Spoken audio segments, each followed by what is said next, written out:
I was 1 month, 3 days when my father died. Growing up without a father, it destroys a person. This is the area where it all happened. They all bombed here, the four of them, my father and his comrades. They wanted to take up arms and fight Apartheid. That was their goal, but unfortunately it never happened. If you can come closer, you see the structures of the building, even if you can even see the concrete and everything. You're on the floor. They were lured here by the Apartheid people. It was a betrayal. Everything was prepared for them. They put them on the mine shaft, and there was a room that they locked them inside. And that room was full of bombs. Then it exploded inside. Then we eliminated these people who did these horrible things. They're still free.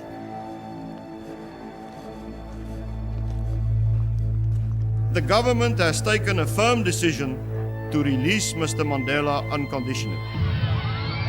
Com Nelson Mandela a tornar-se o primeiro presidente negro da África do Sul e com a criação de uma Comissão da Verdade e Reconciliação, o mundo foi informado de que os horrores do Apartheid ficariam para sempre relegados ao passado.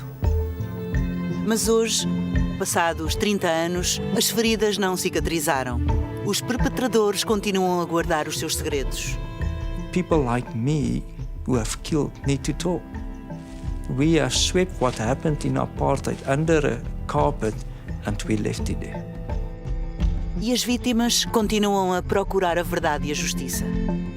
It had to happen to someone, so it happened to me, chose me. As pessoas que estiveram pessoalmente envolvidas contam agora as suas histórias e mostram a verdadeira face do Apartheid. There are so many unanswered questions. We can't move forward as a country if we don't know everything that happened under apartheid.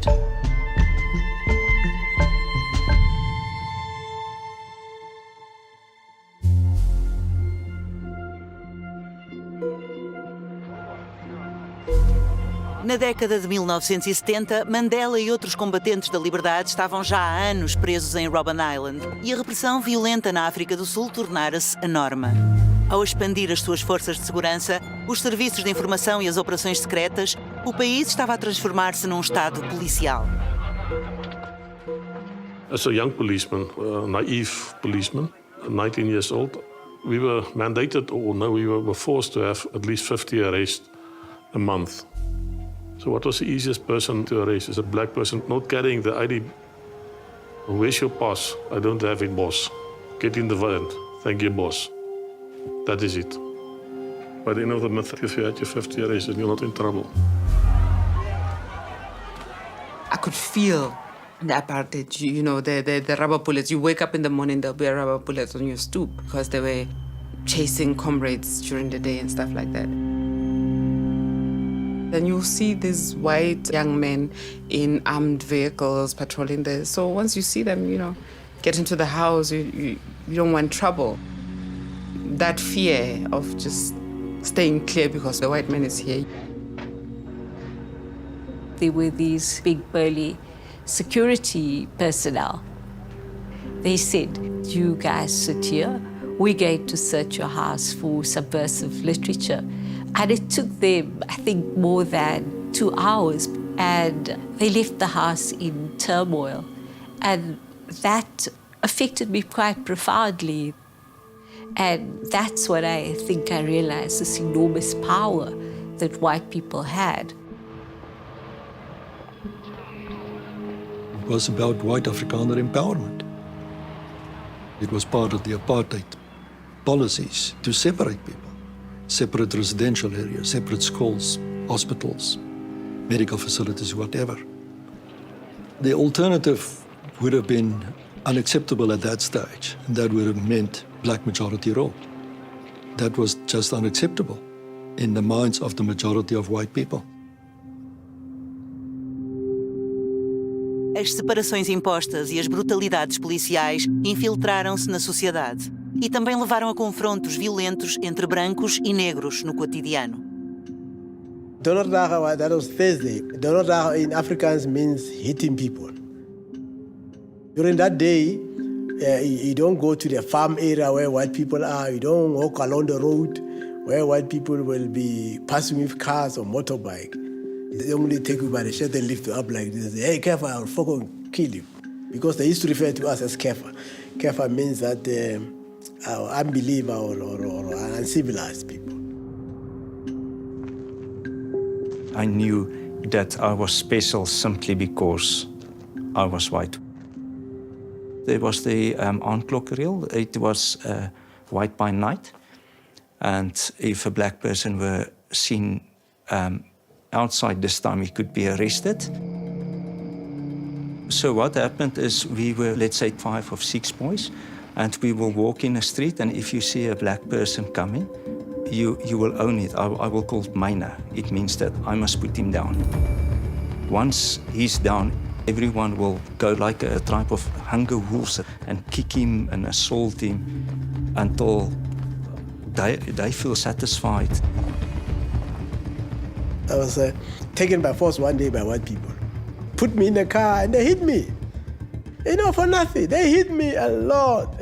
My face was almost double in size, you know, until I pleaded with them. Then they just pushed me out of the car and leave me there. Every black man will know it was a pastime for them. We just beat them for nothing. In apartheid, we were so used to that black people are nothing, that we didn't care how we treat them. It was so normal for us to disrespect them that we never saw them as humans. Como filho de polícia, Tolly Friedenberg viu em primeira mão como a polícia do apartheid lidava com a resistência negra. I grew up in a police house next to the police station. Spent most of my very young times in the left-hand side of a police car. My father was a very strict guy. He was big-built. He's a very conservative. He was a very withdrawn, unemotional person. There was not a big bond between my father and I, but he was an example to me. We had to go to church every Sunday. Prayer before dinner, prayer after dinner, dress conservatively. We were not allowed to mix with anybody else. My father referred to black people in a very derogative way, as people with lesser rights and a lesser person than ourselves.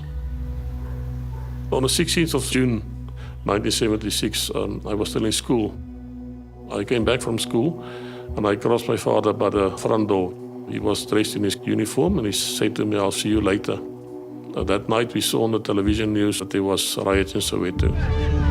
Black school children boycotted schools after being told that the teaching of the white Afrikaans language would be compulsory.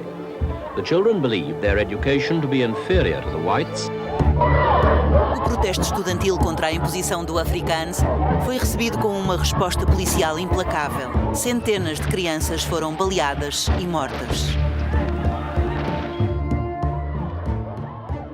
After 3 months, he returned home, very dirty, very thin, never spoke a word about what happened in Soweto. The first groups like himself experienced the most traumatic stuff.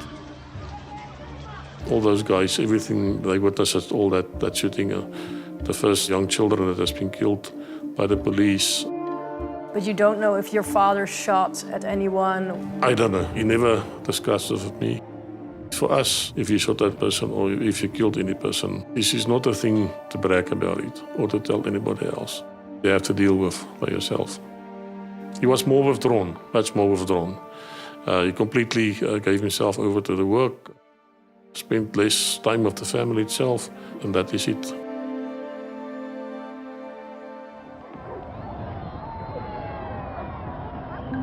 During the outbreak of upheaval in Soweto, my cousin and his friend introduced me into politics.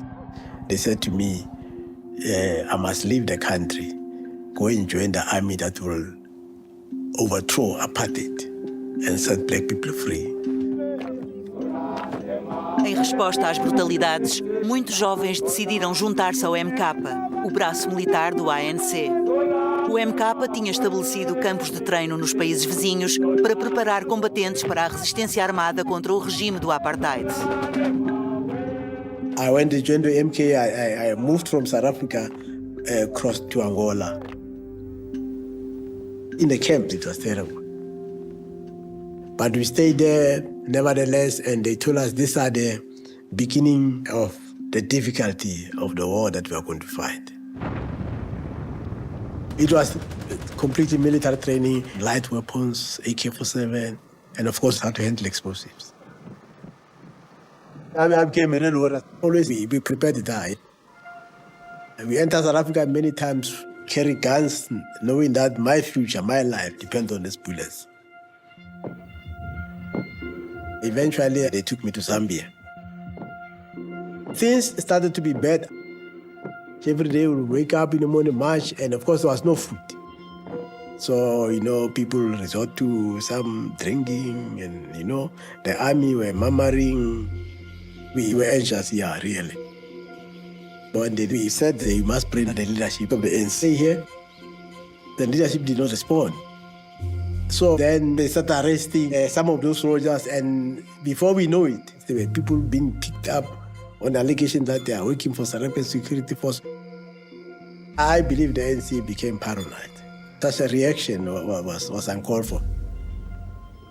Yeah, they were beating them with some rubber under the feet, in the body, the fist, subduing them on the ground, forcing them to confess something they know nothing about. The ANC was our home, and we're proud about it. But when they start arresting people, torturing people, then something seriously was invoked in us. Enquanto o MK tinha de treinar os seus guerreiros no estrangeiro, os rapazes dentro do sistema do Apartheid eram ensinados a lutar desde muito jovens. In our school system, the Afrikaner school system, it was mandatory for the school children to go to veld school. You were sent to a far-off, remote place where you were teach be a patriot. Afrikaans songs, Magtig troon die Drakensberg. Bosbeskuit aan alle kant. That is the words that, yeah.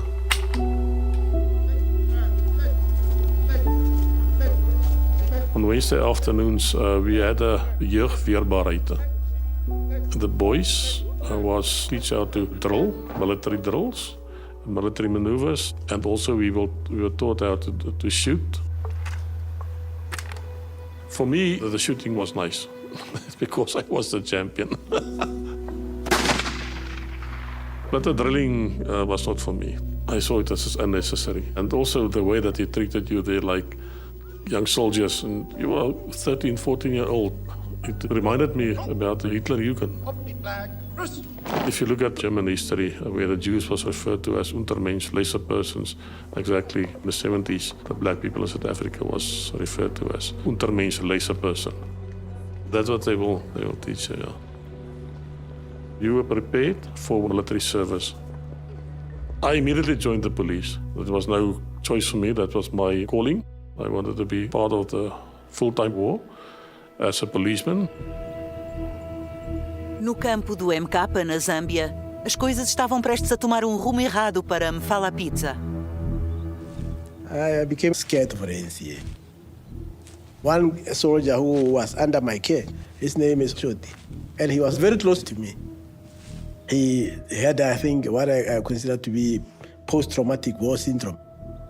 He would go into the village, drink beer. When the roll call up is not there, so they will report to the seniors. But I never thought there would be such an extreme measure taken against him. One day I was told to take that guy at night, under the pretext, tell him that he's going to Angola. And then on the way, we instructed to hand him over to the commander, who shall already dig the hole, the grave. At the moment where he was handed over to be killed, when he was aware he's going to die, Shoti told me, come to continue with the struggle, with the war. So those words will stay with me as long as I live. Shoti was killed by his army commander. That for me became completely a point of no return. I knew that I was no longer the ANC. I had no enthusiasm for anything. Even alcohol could not help me. I felt condemned because it was my first time I was implicated in killing a person. First time, even though I was not there, witnessed it, but I knew I handed him over. It has a damning destructiveness inside me. So I decided at that point that I've joined the wrong people.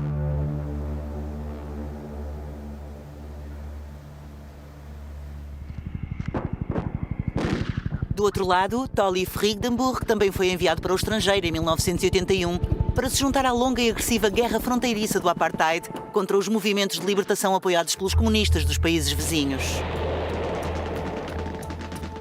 I was sent to Namibia at the age of 19. The South African police had two groups there. We, as counter-insurgent unit, we had the area to patrol and look for insurgents there. Every day we went out on the Caspers, our armored protected vehicles, and we patrolled the area. And then the other group called the QUEM group that is permanently stationed there. QUEM was a specialized unit within the security branch, considered to be one of the best fighting units in the world. They were professional police soldiers, rough and tough. Those guys were fighting a war 24/7 for 5, 6, 7 years. Every day you go out with the purpose to kill people. It does something to your soul. You will not look for trouble with them. They drink a lot. This is the only way for them to cope with their mental health issues is by drinking. There was a bar, policemen not allowed to go there, but for that reason we went there. And I was sitting in the bar. I was still a 19-year-old young boy, and in walks Eugene de Kock, one of the founder members of QUEM. He was notorious. He was known a very aggressive person. He was coming into the bar looking for a fight, and we young guys just disappeared because he was feared by everybody. We just disappeared. Depois de anos num modo de guerra violento, Eugene de Kock voltou a ser transferido para a África do Sul. Passaria a liderar uma equipa de assassinos secretos do Estado, operando a partir de uma quinta chamada Vlakplaas. I received a phone call from one of my friends that was working with Eugene de Kock at Vlakplaas, asking me to join them.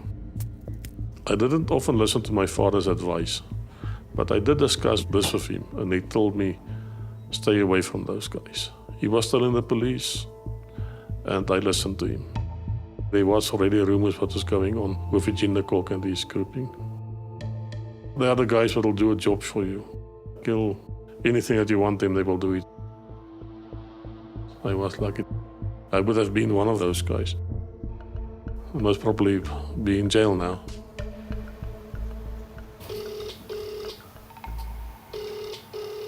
Hello? Oh, hi, is that Eugene de Kock? Yeah. I'm doing some research for a documentary series. We're wanting to look at all sides. Just wanted to, if this is a good time, to chat to you about it. Fuck off and never phone this number again. Hello? Oh, hi, is that Mr. Van Vuren? We wondered if we could meet and have a chat to you. My advocate say we cannot speak to you guys. And I don't want to be rude, but unfortunately, we said I cannot talk to you. Nenhum dos antigos membros do Esquadrão da Morte está disposto a falar por medo de represálias. Exceto um. Klopper recebeu uma amnistia pelos seus crimes. Mais tarde, tornou-se uma testemunha-chave do Estado. Um recente acidente de moto afetou-o fisicamente. Nunca contou a sua história pessoal diante de uma câmara. Mas agora ele quer falar. I was young. I was about 23, 24. The Coca asked me to join his group. I saw this guy with his thick glasses, his conservative hair, and khakis, and high-tech boots, over 6 feet tall and broad-shouldered, typical Afrikaner. I told someone that looks after these people. He was vicious, brutal, but someone I could work with. He just said to me, "Don't I want to join his group?" And I said, "Yeah, of course." Because I liked it. That's where all the action was. And I knew what they were doing. They were sanctioned to go and do killings.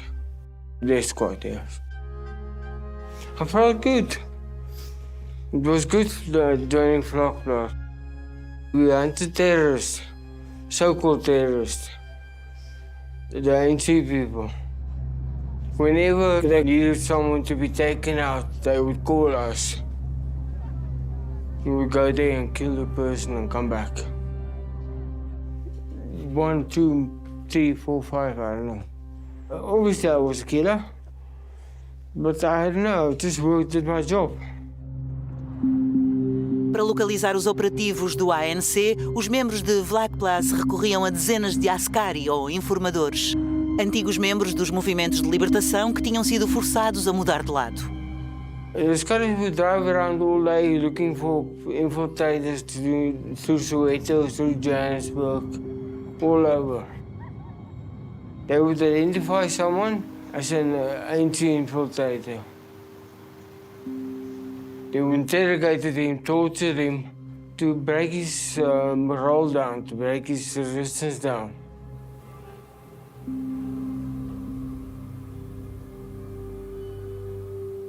We took people with in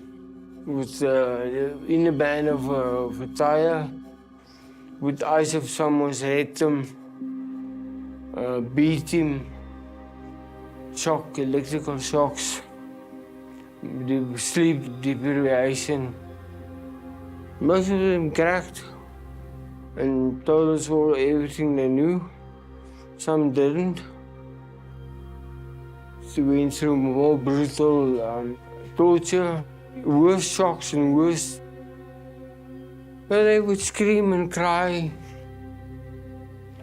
and pray to God. Some died. It was just something that we did. It was normal practice in the police then.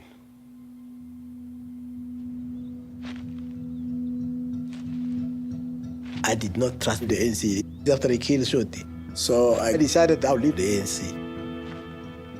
I've seen the futility, the destructiveness of war. I don't want war. I'm sick mentally with this war. So I decided at that point I'm going to walk to South Africa, to my country. I told the white people, I came here because I was born in this country. And I don't want any war on the side of the ANC or the white people. The security forces detained me. I stayed with them for 3 months. They interrogated me and they threatened me with imprisonment, but also with death. And then from there they told me, take your things. My trousers, I had only a shirt and trousers and 2 trousers. Take your things, they put me in a car.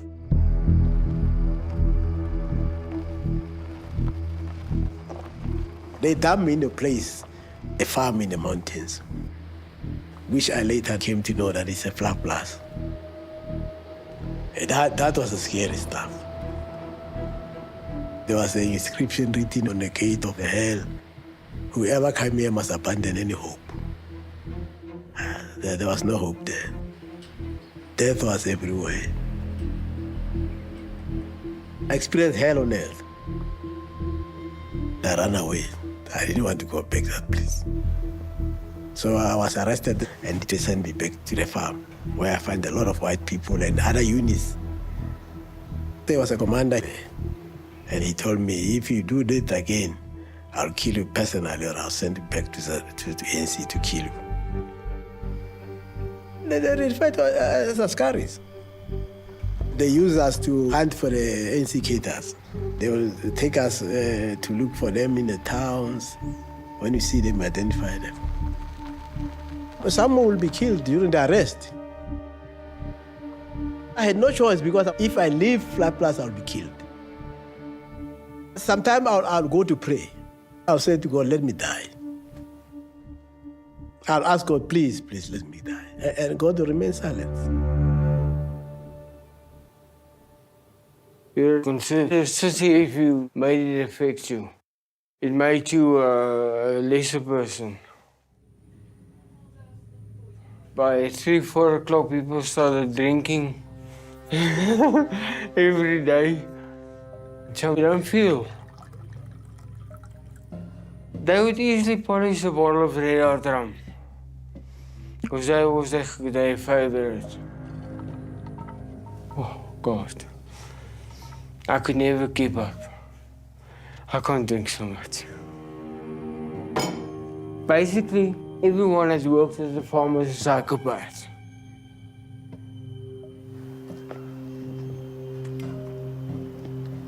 One night at home, the cook asked me to come and see him. I went to him.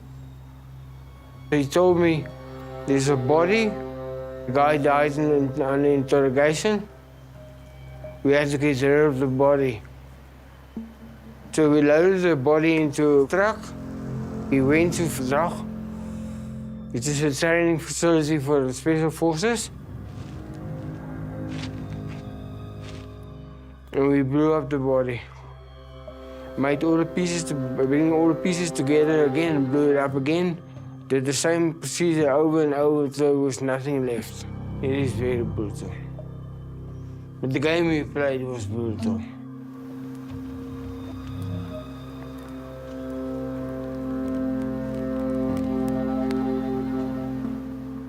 I don't think we cared much.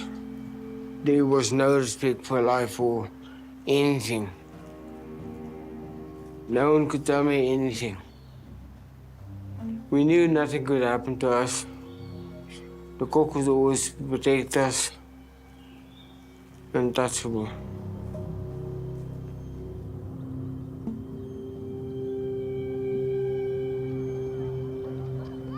No início de 1982, a unidade de Vlak Place foi alertada de que 4 estudantes da zona de ISSO estavam a planear juntar-se à luta armada contra o Apartheid. My father was just a gentle guy. He was into politics as a COSAS member. COSAS is the student movement from school. It's part of the ANC. He was the oldest person in this group. He wanted to see a black person free from this apartheid regime, not being oppressed and everything, you see. Their plan was to jump the border, to become MK members and get military training, take up arms and fight. This is a place where it all happened in 1982. There was a building. Here's there some rocks and everything. It was a mine shaft before. They were taking nearby the Askaris, the apartheid regime people like Yunfala Pizza. He was from exile. They trusted him. Unfortunately, Yunfala Pizza was a member of the police by then now. He was an Askari member. He was an informer. Then he took the boys, promising them he'll train them to be MK soldiers. It was a betrayal. They just locked them inside the building. So it was blown away by the bomb. They were all bombed here, the 4 of them. My father died. Zando was the only survivor here. They thought that Zando was dead, Kante, he was not dead. Zando was so involved in politics. He compromised his life for the struggle. Zando knew Mfana Pizza. He was a very close friend to the family. He would even share with us a meal because his home was just diagonal opposite our home. So Zando trusted him. Yeah, I know the family. I was at home when I was there. So Zando told me he wanted me to help them to cross the country to train as an MK soldiers. So he thought I was still operating as an NC member. I thought that maybe it's a security test from Flag Plus. If I don't tell them, they're going to kill me. So I reported it. And then after 3 days, they came back to me and said, no, you must trap those guys. We will trap them and kill them. I objected. I said, no, I told them, why don't we arrest them? They said, no. They took decisions already. It can't be changed from the highest level. I felt that I ran away from the destructiveness of the ANC. Now I'm at the destructiveness of the Boers. So I was in a belly of two beasts. So I felt like I was in a hard place and a rock. There's no way to escape. They give me the order that I go arrange with them a certain spot. I must go inside that spot with them. They will give me dummy weapons as if I'm training them. And then I'll literally go out, and then they'll blow the place up. I had no money, I had no passport, I had nothing. There was nowhere else to go. Transport came and picked me up and then. We went into the place there, and we did as we were told, and then I walked out. I left. Then they detonated explosives. It detonated explosives. They killed them.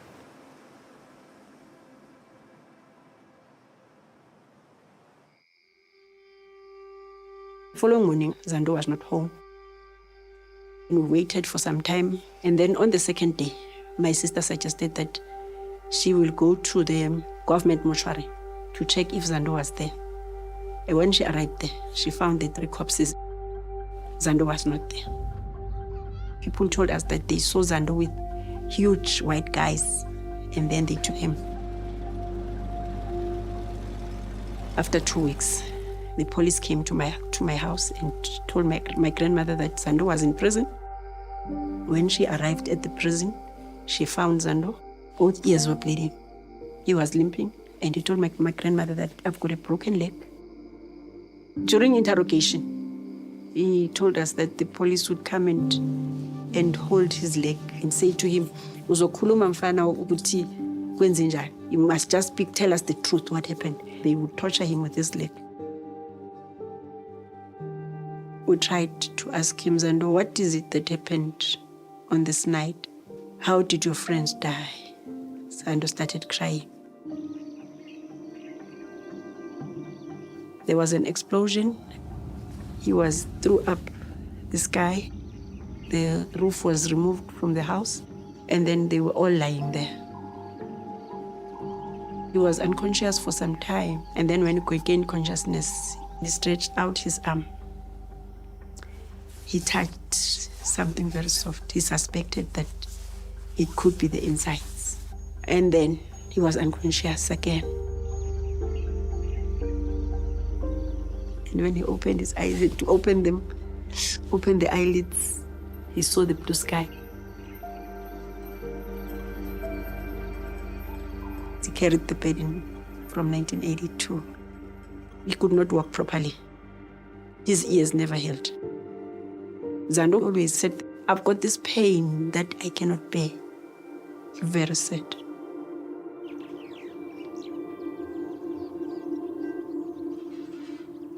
Yeah, I was a baby. 1 month, 3 days. It destroyed me a lot.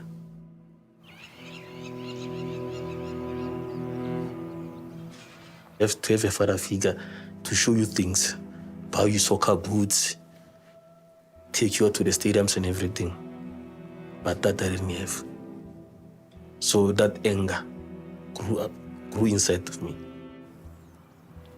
Sometimes you have to forgive, but never forget what happened. You did bad things to my parents. I'll never forget what you did. Because that thing, it will always haunt me. It will haunt me. I don't have a father today. But I'm really proud of him, of what he did. And all those people who died in vain for the apartheid system. If it wasn't for them, you wouldn't be here today. We wouldn't have this freedom that we have today. Quando a Comissão da Verdade e Reconciliação foi criada em 1996, as famílias das vítimas finalmente tiveram esperança de ouvir toda a história sobre como os seus entes queridos foram mortos e quem era responsável. Era a primeira vez em que se iriam confrontar diretamente com os perpetradores. I decided to go to the TRC. I went there with mixed feeling, of course. I knew the family will be there, and they were there. And I approached them even before the proceedings. I asked them for forgiveness. I said to them, I'm sorry. I'm deeply sorry. Deeply sorry. But, of course, they did not accept. For them, the expression was just that of not willing to extend that forgiveness. But for me, I simply cried. And that was the only thing really I could do. I made a dreadful mistake. Nobody can take it away from me. For me, it is not just a question of acquiring amnesty. It is a question of reconciliation with my people. So that my unity of my being can be restored. It was a very sad experience. It was not nice. It was just tears all over. We all cried. A Comissão da Verdade e Reconciliação recusou conceder amnistia à Mfala Pizza. Não estavam convencidos de que os assassinatos tinham motivação política e consideraram que as suas ações foram injustificavelmente excessivas. The hearing was presided by 3 judges. The final decision was that the amnesty is refused. I thought I was going to be prosecuted immediately. But the government basically sabotaged all these things for many years. Para perpetradores como Mfala Pizza, que não receberam amnistia, a Comissão da Verdade e Reconciliação recomendou a sua acusação. Mas durante décadas nada aconteceu. A antiga comissária da Comissão, Yasmin Souka, que lidou com os processos de amnistia, está consternada pelo facto de as famílias continuarem à espera de justiça. I always took the view that in the long term, the law would follow its course.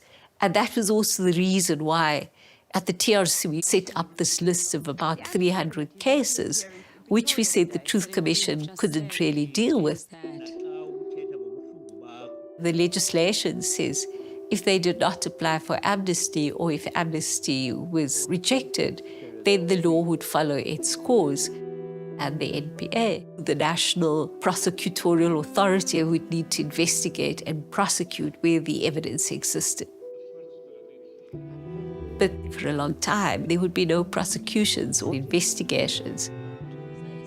The families expected that their government would do something about it, and they haven't. It's affected them dramatically, and they're still painfully waiting for justice.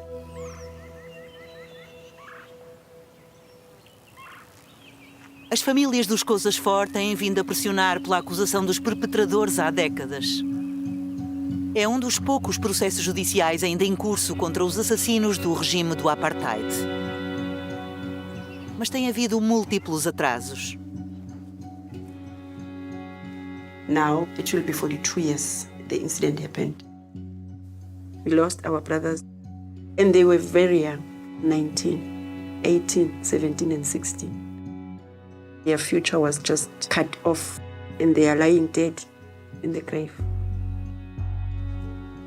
My wish is to see justice done. We were just anxious what is going to happen today because we've been going to court more than 21 times and postponement every time. So it's very frustrating.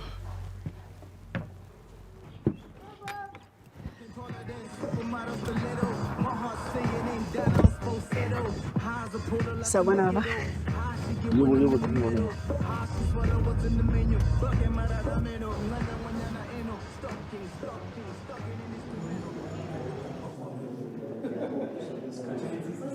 Let's hope that they prosecute the case.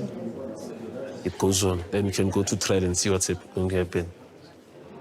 You can see they are all of them, they are all angry. He's tearing them apart.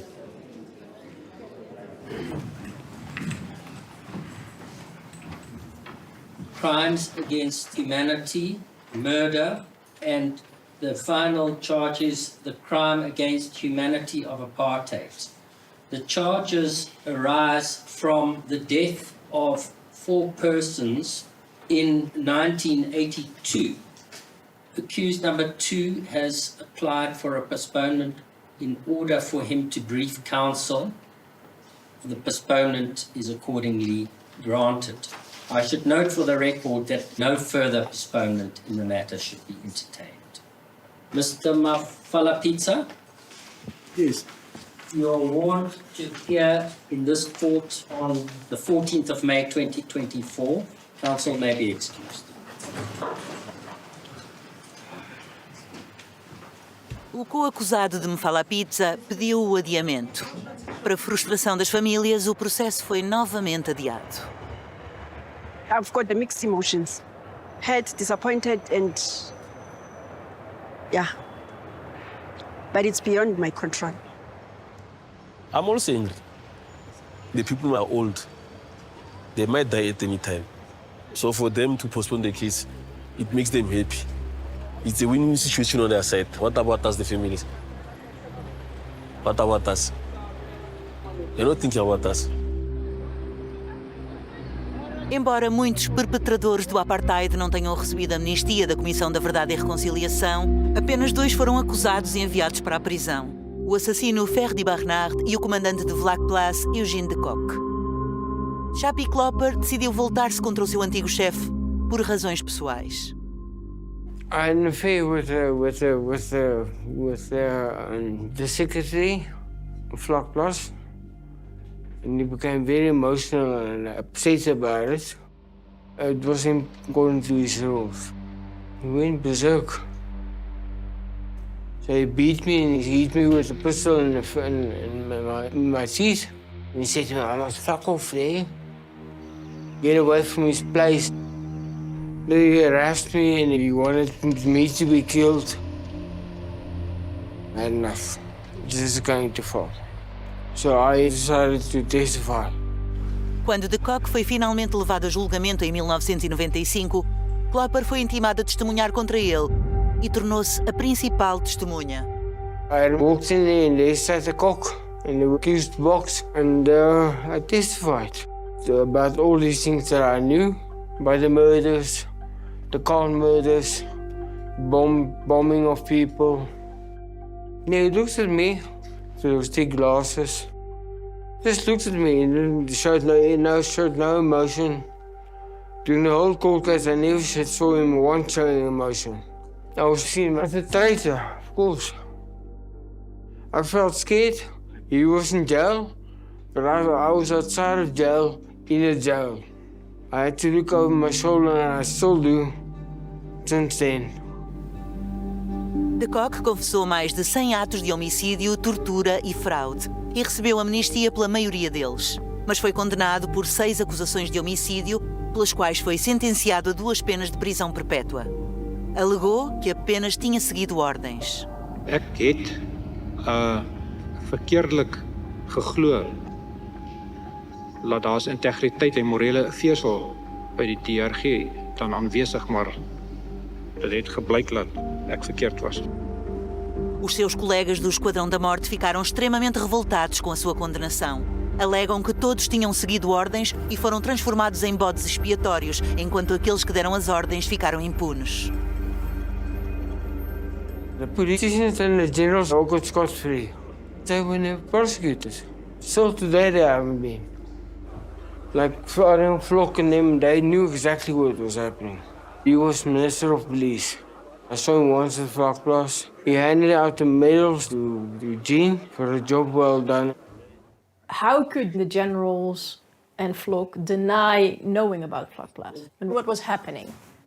That's bullshit. They knew exactly what was happening there. O antigo ministro da Administração Interna, Adrian Vlok, que era responsável pela secção de segurança, já não está vivo. O seu adjunto, Ralph Meyer, também participou nas reuniões do Conselho de Segurança, mas afirma que nada sabia sobre o Vlak Place e os assassinatos. It was never discussed. How is that possible? Well, it was in a circle. It was never discussed even in the Security Council. That is the problem, where people were given authority to do what they thought was under instruction. And in some cases, they just acted out of their own. But they say there was no case of that. We actually received instructions. So was there a miscommunication? What happened there? Yeah, I think it's a question of interpretation of what those instructions were. Vlok had ruled right from the beginning when I came in as his deputy that I should not be involved in that at all. That was his line that he had drawn right from the beginning. I think he wanted to protect me, maybe. And it was eventually good for me. It was to my benefit that Vlok excluded me from that information. Of course they knew. It's impossible not to have known. It's so comfortable. If you can avoid dealing with it, why do you want to know? So it was, probably, what's the famous words they use? Plausible deniability. And that's how they acted. Looking back today, I should have asked more questions. But it's easy to say now. But I should have asked more questions. Because I think that would have been the right thing to do. And that could have helped to expose others who were doing wrong and got away with it. Nenhum político foi enviado para a prisão pelos crimes cometidos pelo sistema do Apartheid. Entretanto, o processo contra o askari de Vladplace e Mfalapitsa pelos assassinatos no caso dos Kozasfor foi adiado 26 vezes nos últimos 7 anos. As famílias estão desesperadas para que a justiça seja feita. We are here to meet with the prosecutor, assuring us that there's a possibility that the case can continue, unless there are other delaying tactics that might come out from the defense.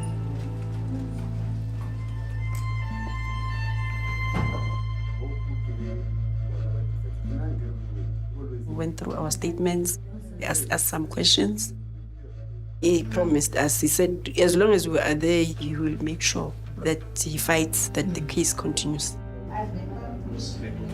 Tuesday. On Tuesday, ne? Yeah. Thank you so much. Thank you.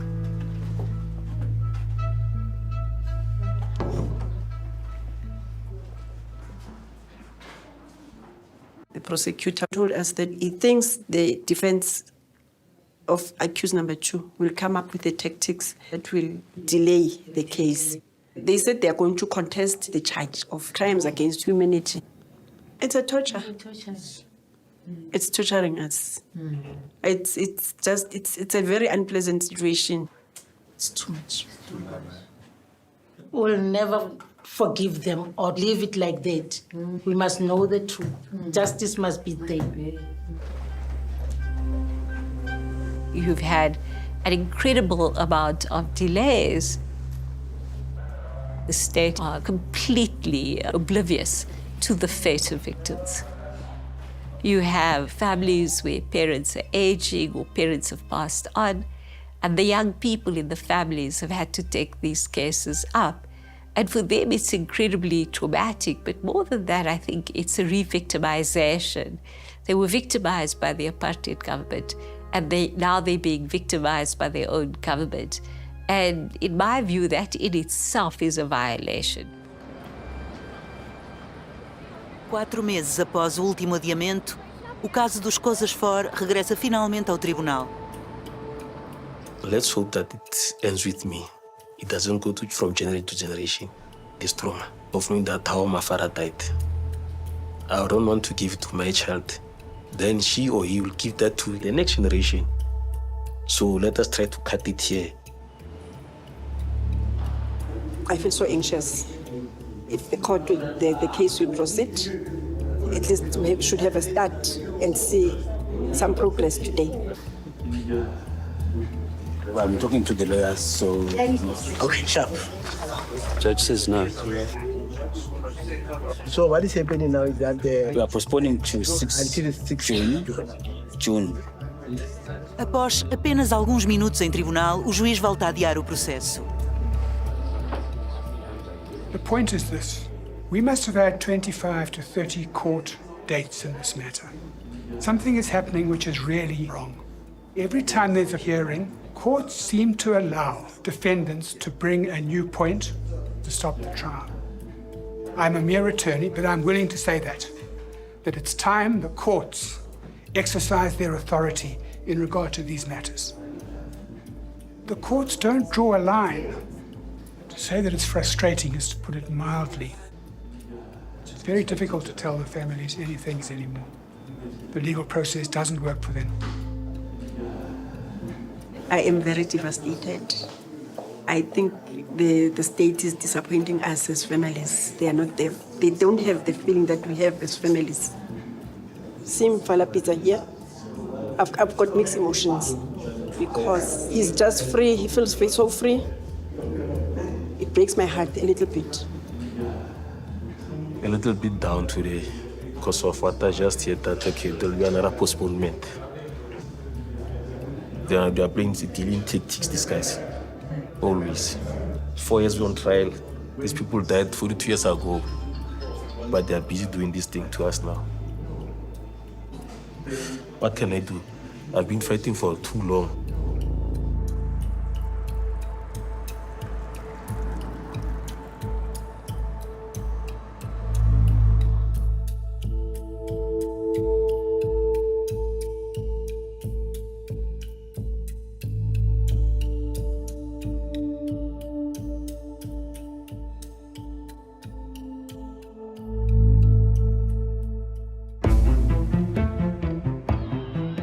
We didn't trust the white people. Like, is he really going to come out?